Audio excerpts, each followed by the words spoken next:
Fala, fala galera, sejam muito bem-vindos a mais um episódio do nosso podcast Fala Jotinha. Episódio hoje que a gente vai falar muito sobre futebol, principalmente sobre a Libertadores que já tá rolando. Teve time que conseguiu já parecer que entrou com o pé direito, alguns times parece que já não entraram tão bem assim. E a gente sabe que competição internacional é sempre um pouco mais complicado. Vamos falar um pouquinho também sobre o Campeonato Brasileiro. Vamos falar tudo sobre futebol. Aqui o futebol é puro, né? Fora diversão. Para você que já está com a gente, não deixa de curtir, porque a curtida que você dá no nosso vídeo e a inscrição que você faz aí é o que levanta o nosso canal. E o comentário também, porque você precisa comentar para poder falar pra gente se a gente tá aí no norte, se a gente tá caminhando bem. Nos últimos episódios a gente conseguiu bater bastante curtida, conseguimos bater bastante comentários. Isso ajuda, é muito salutador, não é, Jotinha? Com certeza. É um prazer estar contigo aqui, iniciar mais esse episódio glorificador, né? Jotinha, eu queria começar falando um pouquinho sobre uma coisa que eu queria que você olhasse nos meus olhos e dissesse a grande verdade, que eu sei que você é meu verdadeiro amigo e você jamais mentiria para mim. O Fortaleza acabou tomando uma piaba das boas na Libertadores, né? Tomou um grande chocolate aí. E eu falei aqui muito bem e fiz meus grandes votos, porque todo mundo sabe o quanto eu sou torcedor do Fortaleza. Você acha que eu sou pé frio? Você acha que o problema às vezes sou eu quando eu falo assim do time, quando eu começo a torcer? É por isso que dá errado? Isso é o que acontece quando você se torce por todos os times, né? Uma hora você vai perder, né? Pra quem acompanha a gente e assiste alguns dos episódios aí, o Jotinha às vezes fala assim que eu sou meio Mick Jagger, pé frio, que afinal de contas, no ano foi de 2023, né? O Jotinha me deu uma camisa do Botafogo muito linda, por sinal, eu sempre uso, né? Falando isso, tem bastante tempo que eu não uso, vou usar no próximo não usa episódio. não, cara, faz isso não. E logo assim que ele me deu essa camisa e eu vesti, tirei foto, o Botafogo começou a perder. Não, foi aquela derradeira aquela derradeira temporada de 2023, como do nada tudo começou a dar errado. Acho que foi aquele momento fatídico que eu fui no caixa, falei assim, ó, quero levar essa camisa aqui pro meu irmão. Acabou. Então você acha que é coincidência, né? É coincidência, não é possível. Eu vou fazer o seguinte, hoje eu vou torcer pro Bahia e vou ver o que vai acontecer. Fazer uma postinha internacional aqui só pra... Vamos ver se eu sou pé frio ou não. No próximo episódio a gente comenta aqui se sou eu. Vamos fazer a prova dos 9. Vou estar hoje torcendo pro nosso querido Bahia. Dando segmento aqui, nós tivemos aí, falar em derrota e Botafogo, nós tivemos uma derrota, né, na estreia do Botafogo pela Libertadores.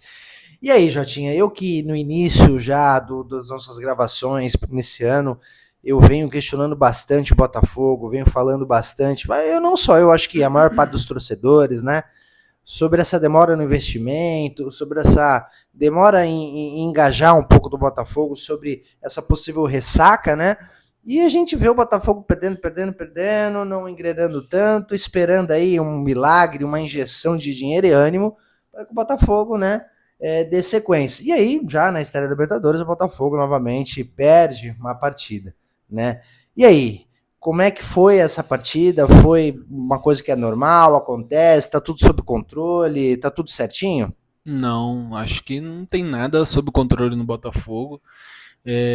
Se tratando logicamente de campo e bola, né? Acho que estruturalmente a gente não tem o que falar, né, do Botafogo, mas e você até citou a questão de investimento, também o problema não é investimento. Se a gente for puxar aqui, o Botafogo investiu nessa temporada praticamente 500 milhões, meio bilhão de reais, é muito dinheiro, né? Acho que a gente, naturalmente, aqui, conforme o nosso papo foi desenrolando hoje, a gente vai falar bastante sobre como se paga caro hoje no futebol brasileiro, né? Você vê, eu até fiz aqui algumas anotações em relação à disparidade financeira entre os clubes brasileiros e os clubes sul-americanos, né? Ontem o Botafogo enfrentou a Laú, né? E falava-se ontem ali na transmissão que o maior investimento da Laú foi num jogador pelo valor de 7 milhões de reais, cara. 7 milhões de reais. O Botafogo gastou nessa janela 500 milhões de reais. Né? Então há uma disparidade grande, né, financeira, dos clubes brasileiros para os clubes sul-americanos, mas a gente não vê essencialmente isso acontecer dentro de campo. Né? Você vê que os clubes brasileiros não demonstram tal superioridade sobre os clubes sul-americanos devido a essa disparidade financeira. Deveria você ir jogar contra um time como a Laú, que é um time até tradicional do Chile, mas você com uma certa certeza que você ganharia, né? E ontem o que a gente viu no jogo foi totalmente diferente, né? Logicamente que você for ter uma visão macro, né, do futebol, o Brasil está 6 anos seguidos ganhando a Libertadores, mas se você for puxar aqui, assim, em 10 jogos juntando Sul-Americana e Libertadores, foram 3 vitórias de brasileiros e 4 derrotas, 3 empates, né? Então não existe essa superioridade até agora, não tem se traduzido tão grande assim, né, dentro de campo, com os clubes brasileiros tendo mais facilidade. Você citou o Fortaleza, né, a paulada que o Fortaleza tomou do Racing. O Botafogo já tinha perdido pro Racing no começo do ano, e agora o Fortaleza. Cara, agora focando aqui no caso do Botafogo, né, o Botafogo estreia o Renato Paiva no final de semana, né, contra o Palmeiras. Foi até ali um jogo bastante positivo, né, a torcida ficou bastante com boa expectativa, né, para o que pode vir. O Botafogo vinha de um começo de ano bem turbulento, né, apesar do Textor falar que o ano só começa em abril, né, mas a torcida já vinha ali preocupada no começo do ano.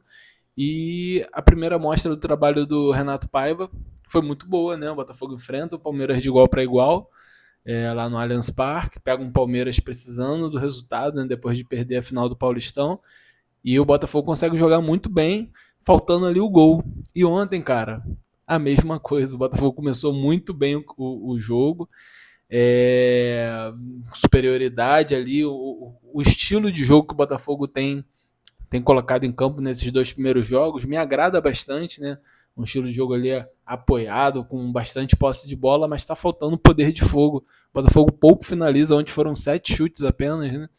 E 63% de posse de bola. Então você vê que o Botafogo tem bastante a bola, troca bastante passe, mas não consegue ser efetivo ali, finalizando no gol, sendo perigoso. Um chute ontem do Igor Jesus, que nem foi tão perigoso assim, um do Santi Rodrigues. Então o Botafogo precisa trabalhar isso. Eu acho que isso vem com o trabalho do técnico, com a sequência de jogos. O Renato, né, a gente espera que ele conserte isso para os próximos jogos, mas é preocupante, né? Porque a gente perde para a Laú fora, terça-feira tem um cara bobo no Engenhão, e depois a gente enfrenta o Estudiantes fora. Então se você tem que ganhar, né? Não pode nem pensar em empatar com um cara bobo em casa. E o Estudiante fora. O que garante que o Botafogo vai conseguir um bom resultado fora de casa? Nada. O Estudiante ganhou o primeiro jogo fora do cara bobo, 2-0. Então é um começo de trabalho, né? Mas infelizmente a temporada já vai começar a cobrar, né? E os resultados vão precisar começar a aparecer. Você citou que o Textor falou que o ano começa a partir de abril, né? Mas você não acha que muito do que vem essa pressão aí em cima do Botafogo, ela não é relacionada a toda essa sombra que ficou de um Botafogo com Luiz Henrique, com Almada, e agora fica um pouco mais difícil de manter esse mesmo padrão? Sim, a comparação vai ser inevitável com o Botafogo de 2024 para o Botafogo de 2025. Preciso só ter cuidado, né, principalmente na expectativa da torcida, porque a gente viu o que aconteceu com o Flamengo ao longo dos anos. Né? O Flamengo teve uma passagem muito vitoriosa do Jorge Jesus e virou viúvo do Jorge Jesus nos últimos anos. Né? Então todo treinador que entrava via a pressão do Jorge Jesus, né? Atrás mesmo na arquibancada tem um sósia do Jorge Jesus, então o cara já olha, já sente a pressão, que sabe que tem um passado ali vitorioso. Então no Botafogo é preciso ter esse cuidado, né? O Arthur Jorge veio, fez um bom trabalho, a comparação vai ser inevitável, mas é um Botafogo diferente, né? No Flamengo, tudo bem, o Flamengo manteve praticamente o mesmo elenco durante há alguns anos. O Botafogo mudou bastante o elenco, apesar de o time titular ser praticamente o mesmo, mas você não tem as principais estrelas, né? Que era o Luiz Henrique e o Almada. E talvez até se encaixe naquilo que eu falei aqui no começo, a falta do poder de fogo. Né? O Botafogo não tem poder de fogo nesse momento. Você troca o Luiz Henrique pelo Arthur, né? Pelo Matheus Martins, que era reserva no ano passado. Você tira o Almada, entrou o Patrick de Paula, né, que está fazendo não a mesma função, né, mas ele está no time nesse momento, então não tem aquele mesmo poder de fogo. Né? Talvez o técnico esteja ali com esse esquema, talvez na expectativa da chegada do Wendel, que chega no meio do ano. Contratação caríssima do Botafogo, também cercado de expectativa, vem para jogar um Mundial, mas no momento é isso, entendeu? É o que você falou. Vai ter a sombra de 2024, mas eu acho que a gente tem que ter ali as nossas expectativas um pouco mais reduzidas, né? Pelo menos nesse momento. O investimento foi alto, mas eu ainda acho que o elenco carece de opções que definam de fato os jogos, né? Quando a gente fala de poder de fogo, no ano passado a gente tinha Júnior Santos, tinha Tiquinho Soares, tinha Luiz Henrique, tinha Almada, jogadores que entregavam gols, assistência, né? E nesse ano a gente não tem. E falando sobre elenco, Jotinha, e agora envolvendo o Flamengo também, que também está participando da Libertadores desse ano, parece que essa semana nós fomos pegos aí com uma notícia de que o Flamengo agora já sofre um pouquinho com um quadro de staff, lesões, Wesley, Gerson. Não jogam hoje, né? E eu queria ver contigo se realmente isso é uma notícia verídica, já começou a ter uma certa staff, se acendeu uma luz meio que amarela ali, um alerta, né? E se possivelmente pode ser novamente um fantasma aí pro Flamengo, relembrando aí que em 2024 o Tite reclamou muito, né, de problemas com lesão, teve esse azar, teve essa maré muito ruim, né, com um quadro de lesões significativas no elenco do Flamengo, que nunca foi ruim, sempre foi bom, mas teve, né, esse agravante. 2025 aparece aí, esse ano, tá? Essa informação, ela tá um pouco parecida com isso? Acendeu um alerta ou não? É coisa normal, tá tudo bem e tá tudo dominado? Não, acho que ainda não é a hora da gente talvez cravar que seja, né, algo parecido, mas já é um sinal de alerta, sim. Principalmente os casos do Wesley e do Gerson, né? A gente olhar aqui, o Flamengo jogou contra o Vasco de novo, contra o Fluminense 2 vezes, né? E são clássicos são mais pegados, são mais físicos, exigem mais. E o Flamengo, ele optou por levar a sério, né, o Campeonato Carioca, e talvez agora você pague um pouquinho por isso, né? Mas é aquilo, né? A gente tá vendo aí o começo de trabalho do Felipe Luiz. Vamos ver como que ele vai gerir, né, como é que ele vai fazer essa gestão de elenco, né? Porque você não vai conseguir botar todo mundo ali para jogar todo jogo, né? Contra o Internacional, o Flamengo já empatou, aí agora já vai jogar fora de casa hoje. E já sem o Gerson, já sem o Wesley, jogadores que serviram a seleção brasileira, né? Estavam ali já com desgaste, então esperar para ver, né? Mas eu acho que esse jogo especificamente do Flamengo hoje é um jogo tido como mais tranquilo, então com o Táchira, né? Vai enfrentar o Deportivo Táchira fora de casa, é um time fraquíssimo, né? Sem expressão nenhuma na Copa da Libertadores. A última vez que fez uma campanha decente foi em 2004, parece. Chegou nas quartas de finais. Saiu até para São Paulo em 2004, né? Normal. Então, é um jogo tido como mais fácil. Então, acho que o Felipe Luiz, tendo essa gestão de elenco já, acho que ele preferiu segurar ali o Gerson, que é o principal jogador do Flamengo hoje, e o Wesley, né, que vem numa fase muito boa. Hoje também tem a estreia do Palmeiras, né?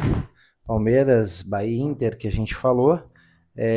O Palmeiras também segue tranquilo, joga contra o Sport, né? Sport Cristal. Tá com a vida também mais tranquila? Não, o Palmeiras, eles É uma panela de pressão, né? Engraçado, né? O Palmeiras, o Abel principalmente, vem sofrendo uma pressão da torcida. Cara, me parece até meio louco isso, né? A torcida reclamando bastante do desempenho do time, né? A gente falou aqui, a gente conversou aqui algumas vezes sobre isso, né? Que né, apesar de achar que o Abel é um grandíssimo técnico e tal, mas ele não é um tipo de futebol que eu acho vistoso de ver jogar. Acho que tem pouca ali opção assim de jogada, né? A gente vê o Palmeiras muito cruzamento de bola na área, né? Aí você me contrata o Vitor Roque, 25 milhões de euros, contratação mais cara da história do futebol brasileiro. E é um jogador baixo, que não se encaixa nesse esquema de jogo do Abel, né? Então, não sei, cara. Há uma reformulação, né? Desde quando o Abel chegou no Palmeiras, é a primeira grande reformulação de elenco, né? Saiu o Dudu, saiu o Rony, né? Então, algumas peças que já estão ali há bastante tempo. Mas no ambiente no Palmeiras não é dos mais tranquilos, né? Essa perda aí do título, né, paulista, né, seria o tetracampeonato, você perder para o seu maior rival, a torcida está cobrando. A gente viu no empate com o Botafogo na estreia, a torcida cobrando bastante, pedindo, falando que aquilo ali não é sacanagem, mas isso que eu não consigo entender. Né? O time vice-campeão brasileiro, cara. Vice-campeão brasileiro foi eliminado para o Botafogo na Libertadores, time que foi o campeão da Libertadores. Então não há nada de vergonha. Alguém tem que ganhar, cara. É assim, né? Você desempenhou bem, não foi um grande fracasso. Só que alguém tem que ganhar, né? E dessa vez foi o Botafogo, como esse ano pode ser o Palmeiras de novo. Então, eu acho que tem que ter paciência, né? Você vai tirar o Abel Ferreira nesse momento, você vai colocar quem? Quem você colocaria? Hoje não tem, a gente viu o sofrimento do próprio Botafogo, de outros times mais, com essa escassez, né, de encaixe técnico, Sim. né, e o Abel Ferreira me desculpa, mas é um grande Sim, técnico, né. sim, claro. Os Eu acho resultados provam isso, né, cara? cotado até a assumir seleção Com brasileira. Ficaria certeza. muito feliz também com o nome dele, a gente já falou isso aqui várias vezes, né. Então é escasso, tem que tomar um cuidado com relação a isso. Acho que o Palmeiras está bem gerido. Eu não sei o que pode ter por trás aí, se tem alguma coisa e tal, mas é um time que está muito bem Mas, gerido, né? mas tu sabe que você elogia muito a Leila Pereira aqui no Sim, sim. programa, né? E assim, algo bem positivo da gestão da Leila Pereira no Palmeiras é que ela blinda bastante o elenco, a comissão técnica, né? Porque o Abel Ferreira já passou em outros momentos por pressão similar, né? Se a gente for relembrar aqui em 2021, a torcida do Palmeiras pichou lá o muro, dizendo que queria a saída do Marcos Rocha, Rafael Veiga, Abel Ferreira, não sei o que. Tu já pensou se ela tivesse dado ouvido? A gente não teria visto esse Palmeiras tão vencedor nos últimos anos, né? Então, ela tem isso a favor, né, da gestão dela. Então, cara, é aquilo, né? Eu acho que os resultados estão aí, né? É preciso alinhar expectativas, como a gente vai falar aqui daqui a pouco do Fluminense também. É preciso alinhar expectativas. A gente tem que entender qual é o momento do clube. O momento do clube é o quê? Os jogadores estão chegando num fim de ciclo e a gente está fazendo uma reformulação. Então, cara, a reformulação é assim, você vai oscilar. Mas, pô, o Palmeiras chegou na final do Paulista, né? Só tem 2 derrotas no ano. Então, cara, eu acho que é menos, né? Eu acho que as críticas estão vindo devido ao investimento grande que o Palmeiras fez e ainda não foi demonstrado tão bem assim dentro de campo, né? Mas eu acho que preciso ter calma aí, tem a temporada toda pela frente, né? O Bahia enfrenta o Inter e eu vou torcer pro Bahia, né? Conforme eu falei no início aqui do programa. O que a gente espera desse jogo, Jotinha? A gente tem um jogo aí, obviamente, em solo brasileiro. Tem o Inter que vem muito forte, né? Vem com uma esperança, né? Vem como um grande favorito a grandes títulos, né? Grandes conquistas para esse ano de competições. Mas e aí? O jogo é na Fonte Nova, né? O que a gente espera desse jogo aí? Um Inter já mais maduro, né? Que consegue envolver, ou um Bahia mais receoso, mais assim, né? Ainda se adaptando um pouquinho à competição internacional. O jogo muito duro pro Bahia voltar à fase de grupos da Libertadores, né? Enfrentar logo o Internacional, que é um time aí que certamente vai estar nas primeiras posições do Campeonato Brasileiro, e de dois confrontos de dois treinadores que ao longo das últimas 2 semanas, né, vem sendo especulado até mesmo na seleção. Tem algumas linhas de pensamento que acham que o Roger poderia ser, né, esse cara para estar assumindo aí a seleção também. O Rogério Ceni tem sido muito ventilado também na seleção, para um projeto já pensando em Copa de 2030. Então é um confronto duríssimo, mas são cercados de boas expectativas para ambos os lados. Apesar de ser considerado ali o grupo da morte, né, eu vejo o Internacional e o Bahia com certo favoritismo para os dois passarem. Vamos ver, eu acho que vai ser um jogão, né? Acho que vai ser um jogão, confronto brasileiro, vai ser guerra, né? Vai ser ao estilo Libertadores mesmo, confronto sul-americano. Acho que a expectativa é boa para os dois times, né? E falando em competição internacional, o Corinthians teve mais uma derrota, né? Acabou perdendo, sofrendo aí outra derrota em competição internacional. O que a gente pode observar disso aí? Já tinha uma instabilidade ainda do Corinthians, que foi o último campeão paulista, né? Conforme a gente já tinha falado isso desde o início, né? Tá instável, o que a gente enxerga do Corinthians aí? Rapaz, eu ainda não entendi, cara, qual é esse mood Corinthians de campeonato internacional, sul-americano, que os caras não conseguem, cara, não conseguem vencer. Muita dificuldade naquele primeiro confronto lá contra o UCV, né, Universidade Central da Venezuela. Depois a eliminação, cara, muito, muito complicado, né? E ontem contra o Huracan, mais um jogo também ruim do Corinthians. Mais uma derrota em casa, cara, é muito difícil ganhar, né? A gente fala muito isso aqui, é muito difícil ganhar do Corinthians na arena. E mais uma derrota, né? Então, alguns jogadores ali já começam a ser criticados. Eu acho que está na hora de começar a cobrar, né? Você tem um Depay, que é o jogador mais caro do futebol sul-americano. O Corinthians pagou, cara, de premiação. Sabe quanto é que o Corinthians pagou de premiação pro Depay pela conquista do Campeonato Paulista? 4 milhões de luvas. 4 milhões de luvas é quase o prêmio que o Corinthians Prêmio ganhou. integral, né? Pô, então quando você tem um jogador que ganha por volta aí dos seus 4 milhões mensais, né, que é uma loucura para um jogador do Depay, né, é um grande jogador e tal, mas, pô, quando você paga um valor desse, espera-se que aconteça, por exemplo, com o Luiz Henrique no Botafogo no ano passado. O cara que vai lá e vai decidir para você. E ele não é esse cara, né? Até agora não mostrou ser, né? Esse cara que decide, é um bom jogador, participa bastante, tem participações em gols e tal, mas ele ainda não é esse cara que você vai dar a bola nele e vai decidir, como até mesmo o Yuri Alberto tem decidido, né? O Garro. Então, é estranho, cara, é estranho. Eu acho que o Corinthians precisa, nesse momento, se mobilizar. Eu acho que a Sul-Americana não é mais importante que o brasileiro, mas eu vejo a Sul-Americana como uma boa alternativa para o Corinthians ser campeão, né, de uma competição importante esse ano.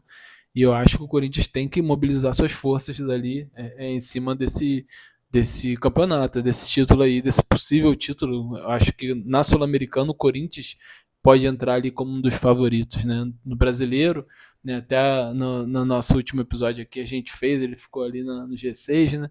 Então, eu acho que era uma competição que o Corinthians poderia se mobilizar para tentar levar, né? O Corinthians está há bastante tempo aí se conquistar um título de relevância, né? Talvez a Sul-Americana fosse ali uma alternativa, né? Um caminho mais curto para você chegar lá. E ainda falando do tema de instabilidade, o Vasco teve um bom início no Campeonato Brasileiro, né? Mas agora, de novo, na última partida, ele com 2 gols, né, de vantagem acabou sofrendo um empate. A gente consegue imaginar um Vasco superior esse ano? Acho que sim. E até te mandar ontem, cara. Você fala muito do Coutinho aqui, né? Ontem o Coutinho fez uma partida absurda, cara. Absurda a partida do Coutinho ontem. Fez um golaço, deu uma assistência, cara, genial de trivela. Porra, coisa linda.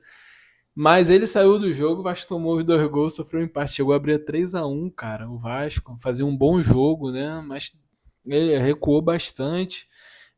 Tem até aí uma imagem que tá circulando na internet, né, dos torcedores do Vasco, tá braba pra caramba, que o Vasco ontem lançou o esquema inovador, né? 7 na defesa, 3-0, 7-3-0. Cara, é uma loucura, né? O Carille, né, é um técnico sabidamente ali que opta por times mais defensivos.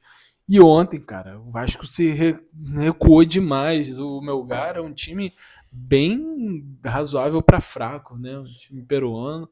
E o Vasco tinha tudo para sacramentar essa vitória. O Vasco precisa disso, cara. No cenário sul-americano, o Vasco precisa se restabelecer como uma grande força. E é assim, cara. Você vai ali aos poucos, ali crescimento orgânico, ganha ali, ganha aqui. Daqui a pouco você tá numas oitavas, tá numas quartas. E ontem perdeu uma grande oportunidade, né, de dar à sua torcida uma vitória de uma competição internacional jogando fora de casa, né? Logicamente a gente tira alguns aspectos positivos, né? O overhead sendo bastante bem acionado, não só por bola aérea, mas ontem principalmente por passe rasteiro e tal, uma outra alternativa ali para ele. E eu gostei bastante também das opções que chegaram no elenco, né? O Nuno. Então, há coisas positivas para você tirar, né? Vinha de uma boa vitória já contra o Santos, né, no Campeonato Brasileiro no final de semana. E ontem, cara, era jogo para você engrenar, mais essa vitória aí para dar ânimo para, pô, e nesse começo aí de Campeonato Brasileiro seria importantíssimo, né? Você tá ali com a sua autoestima elevadíssima ali para você ir buscar os resultados nesse começo de temporada. E o nosso tricolor carioca, Jotinha, anunciou aí Renato Gaúcho como seu mais novo técnico, mas antes de ingressar, né, nessa nova comissão técnica com o Renato Gaúcho, eu queria que a gente falasse um pouquinho o que aconteceu com o Mano Menezes, cara. Eu não sei se só eu, se você também, aí que tá assistindo a gente também foi pego de surpresa, mas para mim foi do nada saiu o Mano Menezes. Caramba. E aí veio o Renato Gaúcho. O que aconteceu e como a gente enxerga aí um Fluminense com o Renato Gaúcho? E eu tinha até falado aqui, né, que o Mano Menezes parecia que tinha encontrado o caminho no Fluminense, né? A gente pensava que no começo do ano ele poderia ter sido demitido, né, não continuaria no Fluminense. A torcida cobrando bastante, mas ele engrenou ali uma sequência de vitórias. Teve aquela goleada na Copa do Brasil, depois aquela goleada 4-0, foi a Copa do Brasil também, não foi? Mas é assim, a sequência de vitórias com o Flamengo, com o Fluminense jogando bem, sabe? Com alternativas, o John Arias encaixado, né? O Cano voltando a fazer gol, né? E eu falei assim, pô, legal, o Fluminense reencontrou o caminho, né? E caiu. Mas eu acho que essa demissão do Mano vem muito com a questão pessoal, cara. Não foi nem, acho que, a questão de desempenho dentro de campo. Acho que o relacionamento dele com os jogadores já vinha um pouco abalado, né? A gente lembra do caso aqui do Marcelo, né? Que teve seu contrato rescindido após o desentendimento com o Mano. Esse ano, agora recente, teve aí o caso com o Thiago Silva. Uma briga ríspida dos dois ali à beira do campo, com outros jogadores também. Então eu acho que o clima ali no vestiário já estava meio que insustentável, né? E a derrota pro Fortaleza, cara, que não é nada demais você perder pro Fortaleza fora de casa, o resultado normal, apesar do momento do Fortaleza, mas ali acabou selando, né? Cara, na primeira rodada, cara, desculpa a diretoria do Fluminense, mas é patético, né, cara? Você me esperar a primeira rodada do Brasileirão, na primeira derrota você demitiu o cara. Não é uma questão de. Eu achei, realmente eu fiquei surpreso. Cara, fiquei surpreso. É bizarro. Na primeira rodada já caiu um técnico, né? Então mostra ali, cara, que isso não é só problema do Fluminense, não. Isso é problema do futebol brasileiro. Assim, falta critério nas escolhas, falta você saber o que você realmente quer, sabe? Falta alinhar as expectativas, como eu falei aqui. Pô, o que você espera do Fluminense para esse ano? Você vê o Fluminense sendo campeão brasileiro? Cara, acho difícil. Você vê o Fluminense no G4? Difícil, Muito cara. difícil você pensar no Fluminense no G4. E, cara, e digo mais, você tá trazendo agora o Renato Gaúcho, que é um nome que eu adoro o Renato Gaúcho, sou super fã do Renato Gaúcho, mas você tá trazendo ele, você tá com qual expectativa sobre ele? Que você vai conseguir ser campeão brasileiro? Né? A gente sabe que daqui a pouco o Fluminense vai estar entrando na competição mais importante, teoricamente, do futebol mundial, que vai ser a Copa do Mundo de Clubes, né, em junho. Mas você vê o Fluminense conseguindo fazer um papel bonito com esse elenco que ele tem hoje? É muito difícil. Você vai estar enfrentando times internacionais completamente preparados também para esse momento.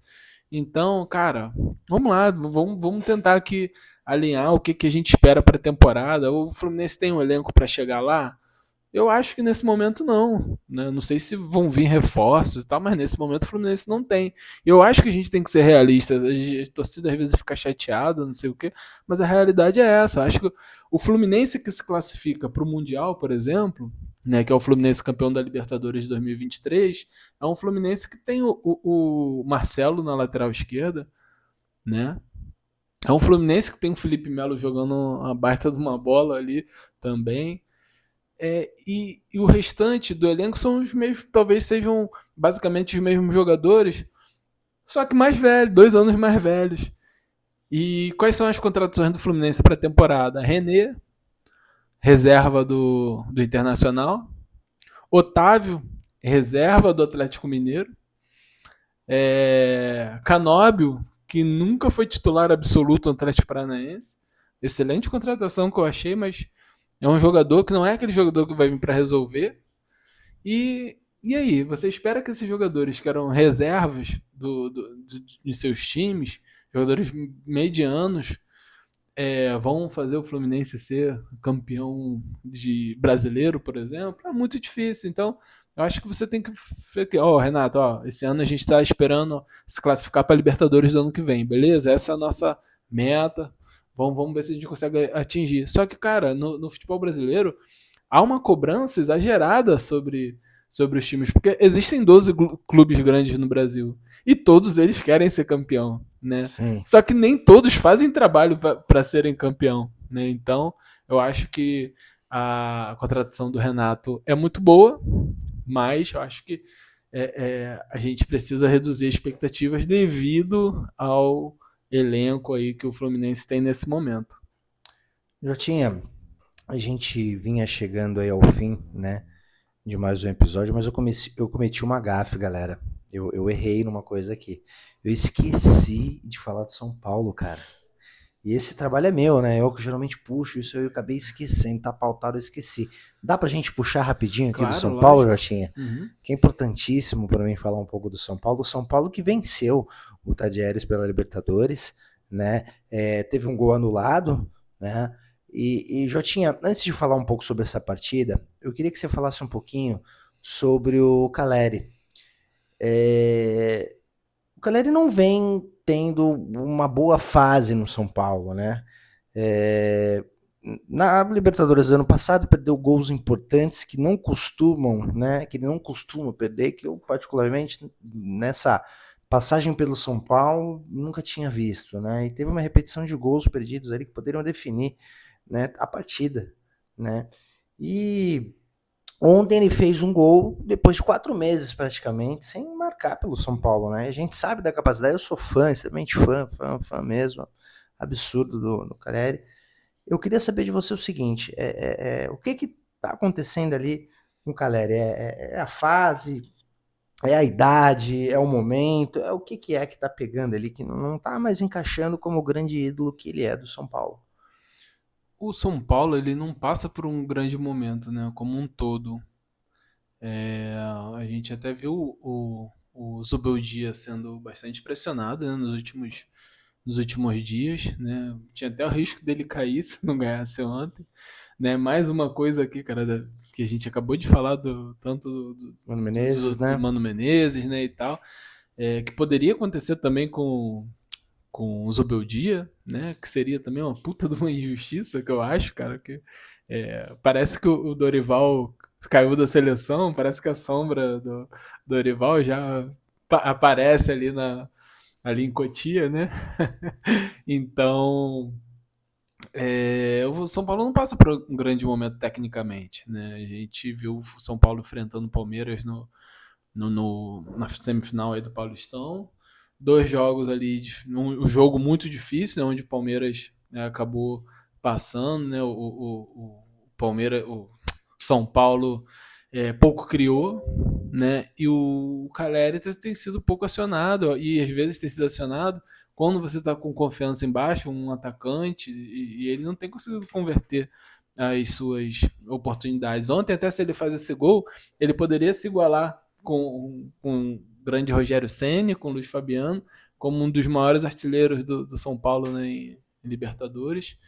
Mas é um grande jogador, cara. Talvez fosse o tempo de momento ali do Zubeldia, dar uma segurada nele, botar ele um pouquinho no banco, dar uma oportunidade para o André Silva, que é o artilheiro do São Paulo na temporada. Tá num momento melhor, e às vezes o jogador é bom, cara, sair um pouquinho ali do foco, o cara perdeu pênalti, tá com confiança baixa, mas ele é um grande ídolo da torcida do São Paulo, acho que é questão de tempo aí para ele voltar a dar alegria de novo pro torcedor. Pois é, galera, vamos chegando ao fim de mais um episódio do nosso podcast Fala Jotinha. Para você que ficou aí com a gente até o final, não deixe de se inscrever, não deixe de compartilhar, deixa o teu comentário, que isso é importantíssimo aqui pro nosso canal e nortear a gente saber se a gente, né, tá no caminho certo, e é sempre um prazer estar recebendo o comentário de vocês, né? Um beijão no coração, a gente se vê. Valeu, galera, tamo junto aí, obrigado por estar aí com a gente, ó, arroba Fala Jotinha no TikTok, no Instagram, no YouTube, curte, segue, compartilha, tamo junto, valeu, tchau.